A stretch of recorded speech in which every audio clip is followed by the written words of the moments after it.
Dalam riwayat Nabi sallallahu alaihi wasallam sebut, "Ma 'alal ardi ahadun yaqul la ilaha illallah wallahu akbar la haula wala quwwata illa billah."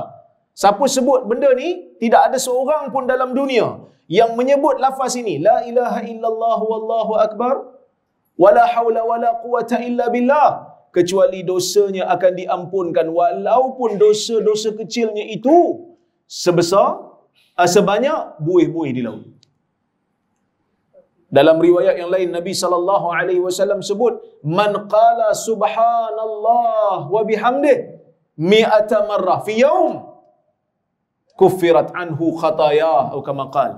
Nabi sallallahu alaihi wasallam menyebutkan, siapa yang sebut dalam satu hari 100 kali subhanallah wa bihamdih. Dalam riwayat sebut subhanallah wa bihamdih subhanallahil azim 100 kali sehari, akan digugurkan dosa-dosanya walaupun dosanya itu sebanyak buih di lautan. So zikir akan menyebabkan dosa-dosa itu gugur. Tapi dosa-dosa tu dosa-dosa kecil lah. Tadi sebut dosa, tapi kenapa Ustaz kata dosa kecil? Sebab hadis dia kena baca dengan hadis lain. Dia tak boleh baca berasingan. Dia kena baca dengan hadis lain. Sebab dalam hadis yang lain Nabi kata apa? Mukaffiratu ma bainahuma inishtunibatil kabair. Menghapuskan dosa di antara keduanya jika dia meninggalkan dosa-dosa besar. Cuma para ulama ada dua tafsiran.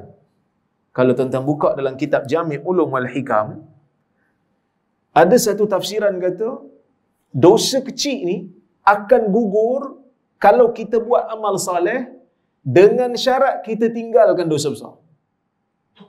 Selagi mana buat dosa besar, dosa kecil tak gugur kalau buat ibadat. Itu tafsiran yang pertama lah. Maksudnya Jumaat ke Jumaat, salat antara salat, Ramadan ke Ramadan boleh mengampunkan dosa yang berlaku di antara keduanya jika dia meninggalkan dosa besar. Maksud kalau dia buat dosa besar, dosa kecil tak gugur. Itu tafsiran pertama. Tapi tafsiran kedua, yang gugur tu dosa kecil, dosa besar tak gugur. Maksudnya kalau kita buat dosa besar, lepas daripada tu kita buat dosa kecil. Lepas daripada tu kita buat ibadat. Dan ibadat tu Allah Ta'ala terima. Ibadat tu akan menggugurkan dosa kecil aja. Dosa besar tetap kekal selagi mana belum taubat, maka selagi itulah dosa tu kekal. Inilah tafsiran yang tepat menurut sebahagian ulama. Tafsiran ini disebutkan oleh Ibn Rajab dalam Jami' Ulum wal Hikam. Jadi itu yang penting bila kita melazimi zikir. Dan zikir ni di antara ibadat yang paling mudah nak buat. Nanti dia akan sebut kat sini.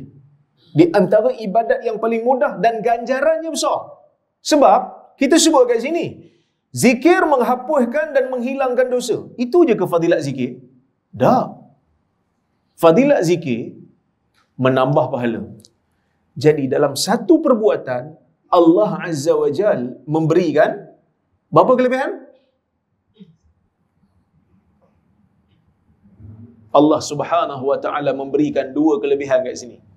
Yang pertama, dosa gugur, hilang dosa kecil. Yang kedua, pahala bertambah.